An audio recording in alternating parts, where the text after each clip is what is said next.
Mengawali informasi kita yang pertama, pemirsa, belum banyaknya pemohon yang tahu proses persetujuan bangunan gedung atau PBG. Ada sebanyak 59 pemohon PBG belum terverifikasi dan tertahan di dinas terkait.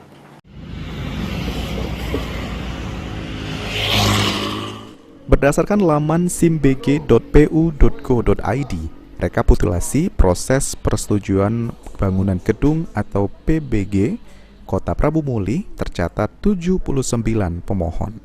Kabid Penyelenggara Pelayanan Perizinan dan Non-Perizinan Kota Prabu Muli, Hoiriah, menyampaikan permohonan PBG merupakan orang atau perusahaan yang mengajukan perizinan untuk membangun gedung baru, baik sebagai hunian, perkantoran, industri, pergudangan, pertokoan, atau bangunan lainnya.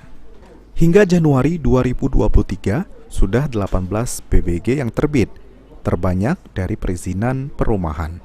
Sejak perubahan IMB ke PBG, Hoiriah mengatakan terdapat sejumlah kendala yang dialami oleh pemohon.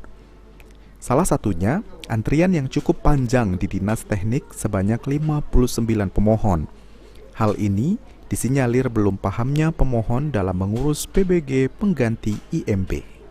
Terhitung dari sistem kita dari SIMBG itu jumlah pemohon yang masuk dan kita ada 79 jumlah pemohon. Yang berada di dinas teknis ada 59 pemohon. Kalau yang kendala yang dihadapi pemohon itu karena masih kita ngantri dari jumlah 79 berkas yang ada itu untuk urutan yang masuk itu yang dan mereka langsung sigap untuk memperbaikan berkas-berkas mereka, kekurangan berkas mereka. Untuk memberikan pemahaman terkait persyaratan penerbitan PBG, DPM PTSP Kota Prabu Muli menyiapkan inovasi untuk langsung membantu pemohon mengupload data-data sistem informasi manajemen bangun gedung atau SIMBG.